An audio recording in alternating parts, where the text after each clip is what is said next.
Welcome into Locked On Phillies. In today's episode, we're going to take stock in where the Philadelphia Phillies stand in the NL East and take a way too early look at those standings. How concerned should the Phillies be with the hole that they put themselves in? Well, it's early, so I'll break down the things to worry about and the things not to. We're also going to answer our off the poll question from yesterday about the most impressive young Philly this year and a fun little tidbit about today and playing the Colorado Rockies and a very strange trend in Major League Baseball. A lot of fun stuff on today's episode of Locked On Phillies. You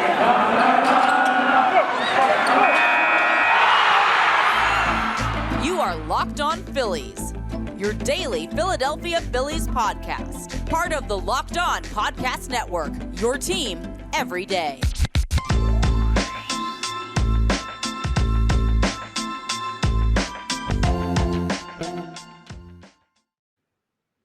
Yes, this is Locked On Phillies. I'm Connor Thomas, your host. You've heard me doing this for this is my second straight season as your host, the Locked On Phillies, credentialed Philadelphia Phillies media member. Happy to be here as your host of Locked On Phillies. I want to thank you so much for making Locked On Phillies your first listen every day.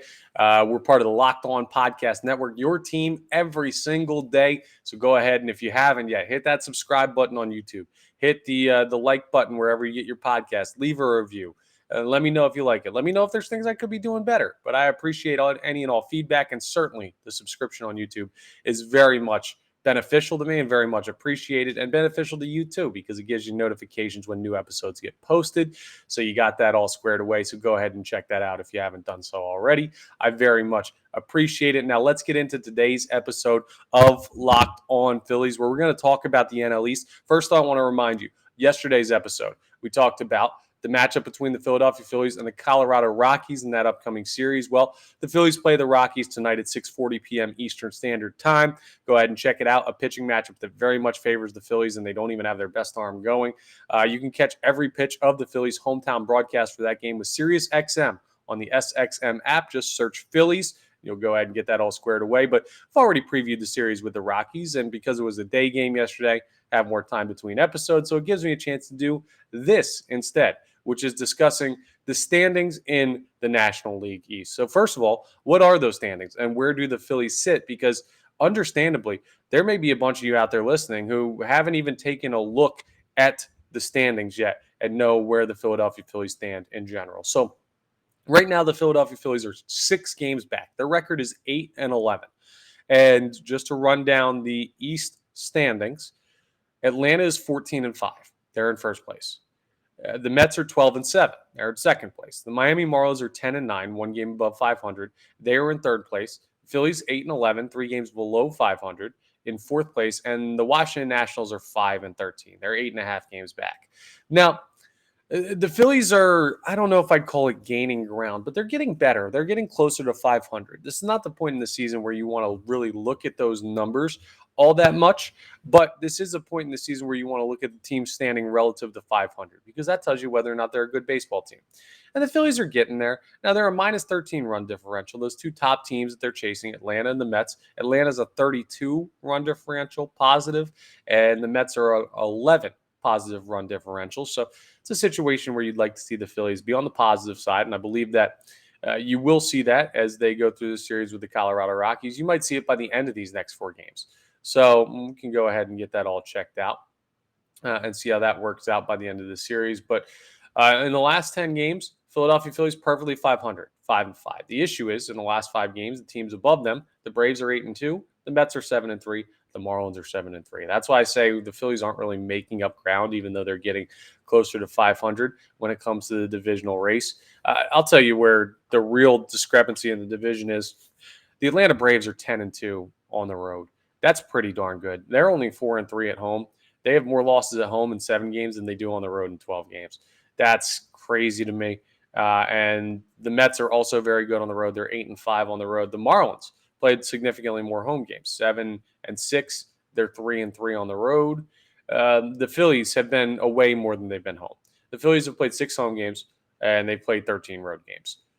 So once that evens out, the Phillies, I believe, have the best home field advantage in this division. So that's another thing to take into account. That could certainly help them get settled back in and get closer to those leaders in the division. But here's something that I want to do. We're going to run through this. It's going to bleed over into the second segment, but I want to look at who these teams are playing so you have an idea.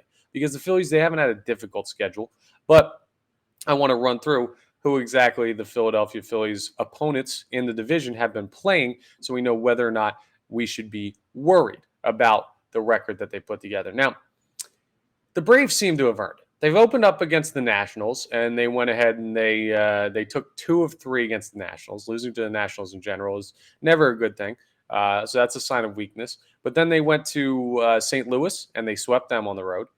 Then the Padres came to town, and they lost 2 of 3 to the San Diego Padres.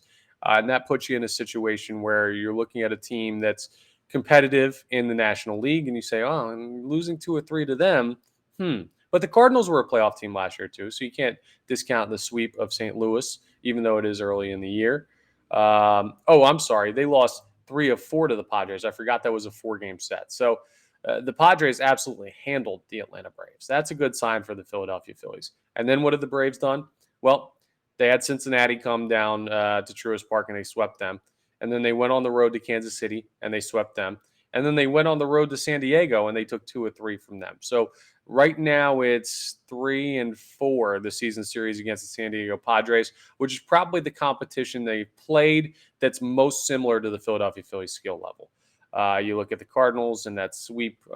Okay, even if you throw that in, what is that? 6-4 against top level competition, and the record is what it is against everyone else. So you look at that and it says, yeah, the Braves are good, but let's see the stretch they have coming up. They have they have the Astros starting tomorrow. Then they have the Marlins, a divisional opponent. They'll see the Mets. They'll see the Marlins again. They'll see the new look Orioles. They'll see the Blue Jays later on, the Rangers, who are really hot, the Mariners, who are a playoff team, the Dodgers. They'll see the Phillies, the Athletics, who have just decided in the middle of the night they're moving to Las Vegas. Shouldn't be a huge surprise to anybody. There were rumors about it, but that's your athletics talk for the program. Bears mentioning, because that's big news around baseball. But my point is, the Braves schedule in May gets significantly more difficult. So look at them to maybe take a step back. We'll really get to see what that team's made of in May.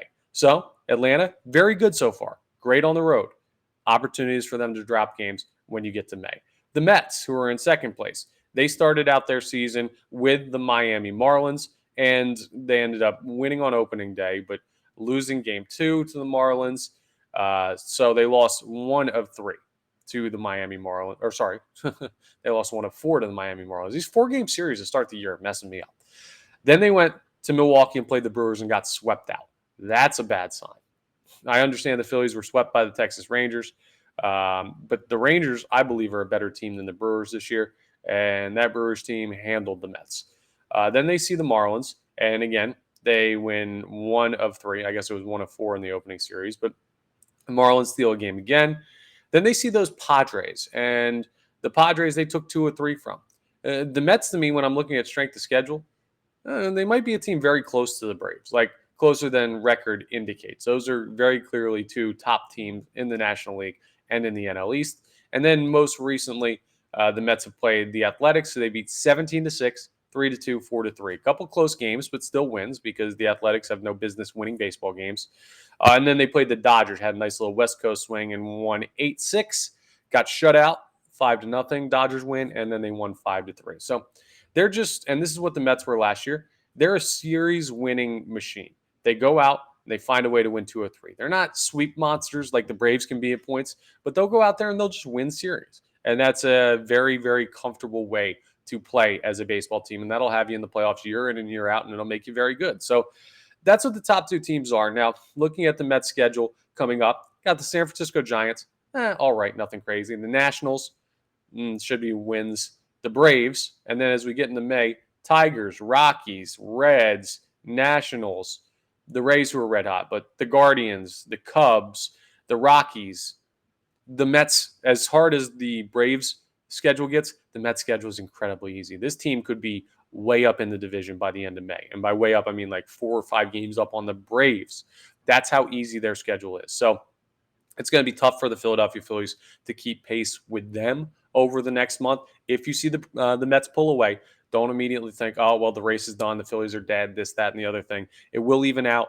Every team plays everybody. So go ahead and keep an eye on that. I warned you here first. That's why we do this. So we can see, if at the end of the month, the Mets have picked up 4 or 5 games on the Phillies, despite the Phillies playing well, you just heard why, how easy the schedule is. Coming up next, we're going to talk about the Marlins. We're going to talk about the Nationals, and we're going to break down a little bit of what's going on there with the teams that are close to the Phillies in standing right now, but should be the runts of the division, and you should be able to handle them. So we'll discuss that as we continue Locked On Phillies. All right, let me tell you about eBay Motors. For a championship team, it's all about making sure every player is a perfect fit. It's the same when it comes to your vehicle. Every part needs to fit just right. So the next time you need parts and accessories, head to eBay Motors. With eBay Guaranteed Fit, you can be sure every part you need fits right the first time around. Just add your ride to My Garage and look for the green check to know the part will fit or your money back. Because just like in sports, confidence is the name of the game when you shop on eBay Motors. And with over 122 million parts to choose from, you'll be back in the game in absolutely no time. After all, it's easy to bring home a win when the right parts are guaranteed. Come on. The Phillies know that. Baseball team know that. eBay Motors know that. Get the right parts, the right fit, and maybe most importantly, the right prices you got to get for a good deal, right? On ebaymotors.com. Let's ride. Eligible items only. Exclusions do apply.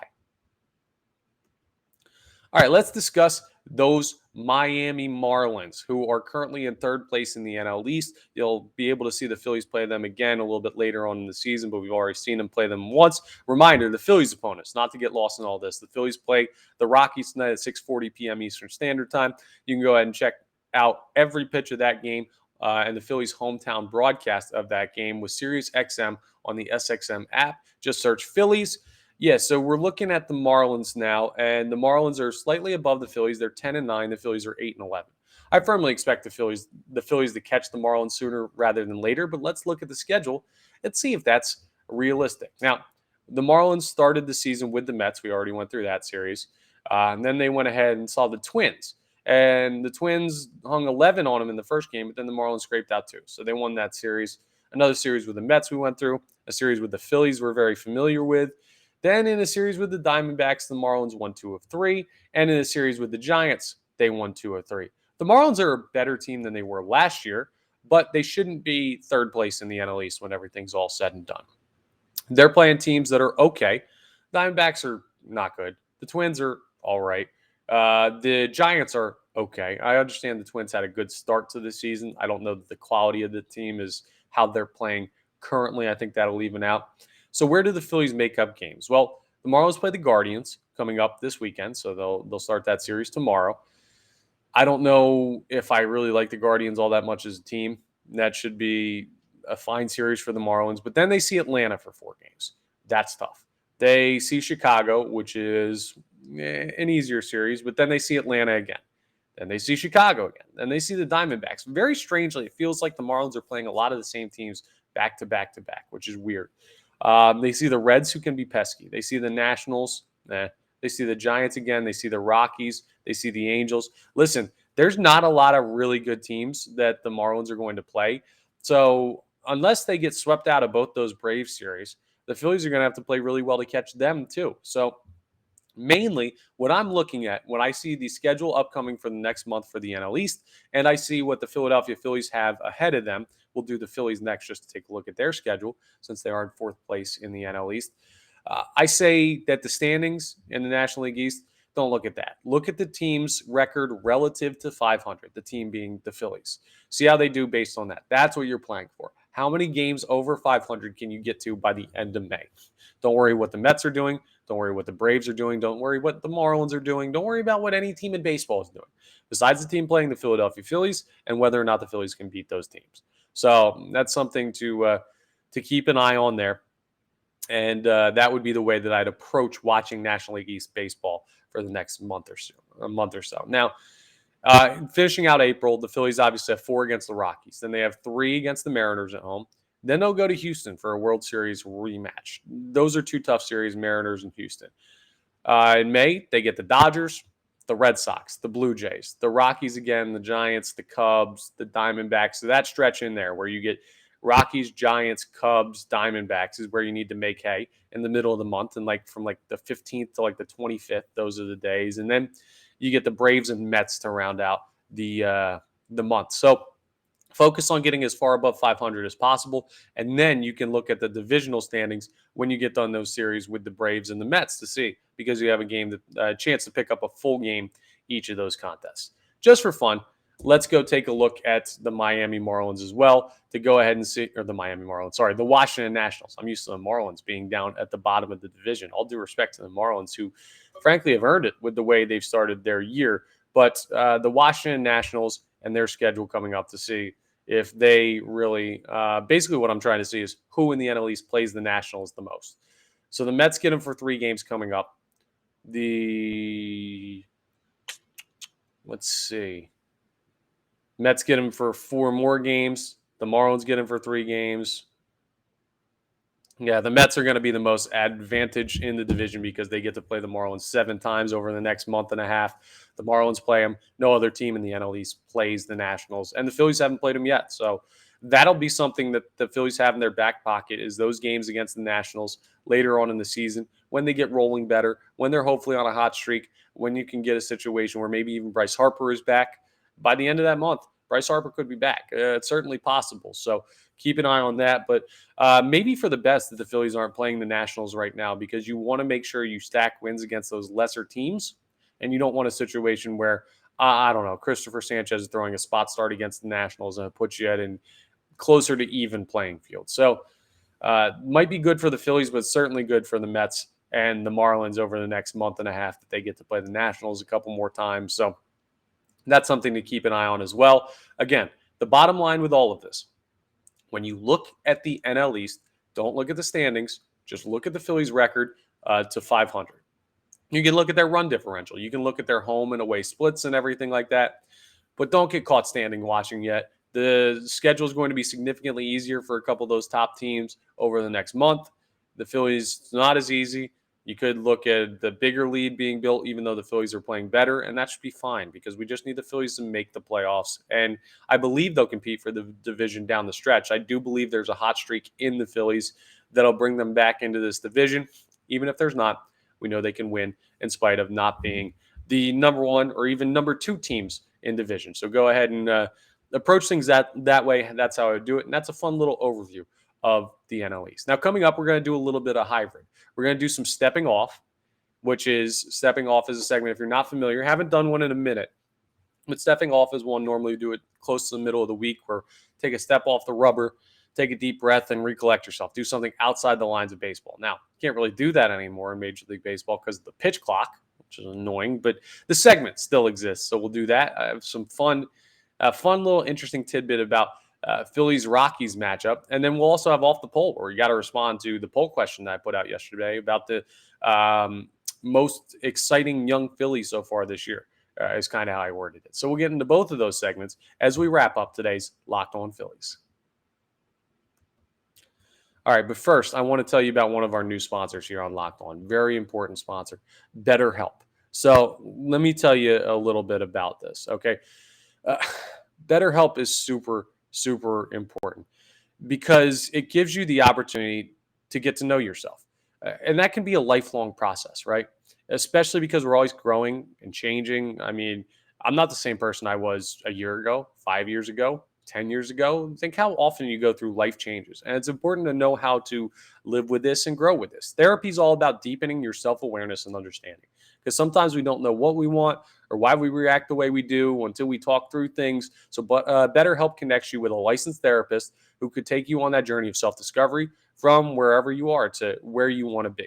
So you can go ahead and check that out. I mean, therapy helps so many people in today's day and age. There's no more stigma on it. There's no more, oh, what are you, crazy? You go into therapy? No, it's a very common thing and it's very helpful. And so many people use it to make their lives better. And BetterHelp is a great way for you to jump in doing that. So if you're thinking of starting therapy, give BetterHelp a try. It's entirely online, designed to be convenient, flexible, and suited to your schedule. Just fill out a brief questionnaire to get matched with a licensed therapist. And you can switch therapists at any time for no additional charge. you just don't have a connection with the first therapist you get, you can go ahead and switch. It's perfectly fine. Figure out what works for you. That's part of what's important about therapy. It's part of what's great about BetterHelp. So discover your potential with BetterHelp. Visit betterhelp.com/lockedonmlb today, and you'll get 10% off your first month. That's help, H-E-L-P. That's BetterHelp. So BETTER, help, HELP.com/lockedonmlb. So go ahead and check them out.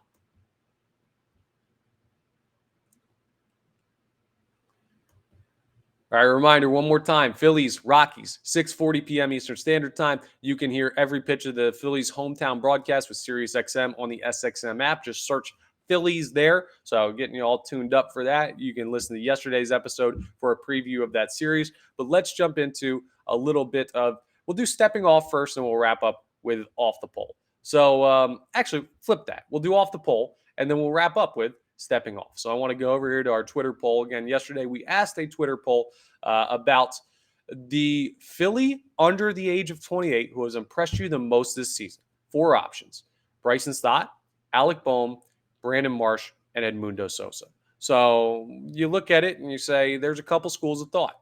Is it the best player? Is it the player that's most surprising on top of how I thought they were going to be? There are multiple ways to go ahead and evaluate this. I said try and use the way where it's the one most surprising on top of how you thought they were going to be, but it's always revisionist history combined in there. Now, I would have voted for Bryson Stott because I thought he was a major question mark coming into this season, and he's proven to be anything but a question mark. He's been an exclamation mark, an exclamation point. I don't know. This isn't English locked on. This is locked on Phillies. So he's been great this year. But let's look at the results. So good number of votes on this one. And bringing up the rear, Edmundo Sosa. Poor Edmundo. I love Edmundo. Only 1% of the vote. But hey, he got a vote in there. So Edmundo Sosa got a little bit of love, but significantly below these other candidates. Alec Bohm was in second place with 18% of the vote, which is understandable. We've seen the most of him of any of these players on this list. Maybe the expectations higher for him, and he added all this muscle, and it's just like, okay, we're expecting him to have a breakout year. Brandon Marsh got 40% of the vote. I was super surprised how many people voted for Brandon Marsh in this one, but a lot of people cited that they thought Stott was good and that Brandon Marsh has been a surprise because he wasn't very good with the Angels. But Brandon Marsh has had a great year, and he got 40% of the vote. But the winner by 1%, 41% of responders said Bryson Stott. So you basically have a split almost evenly there between Marsh and Stott, which I thought Stott was going to run away with it. But so many people have jumped on the Brandon Marsh bandwagon. And Stott, I think, deserves the win in this poll because, heck, he's hit in, 18 of the first 19 games and is batting like 370, is unbelievable, is now batting leadoff for the team above Trey Turner. Who had that on your bingo card for the Phillies season? So that's all credit to Stott and what he's doing. Also playing great defensive second base. But the fact that Brandon Marsh is close behind him, especially with early season blunders on the base pass and fielding, that just shows you how much having a center fielder that can hit and play there every day, yes, he can play there every day, is important to this team. So a good look at the young Phillies and the confidence the fan base has in them. And now in stepping off, just a fun little tidbit here. This is so weird. So today I'm recording this episode on April 20th. And I think some of you out there listening may know why that date is significant. So shout out April 20th.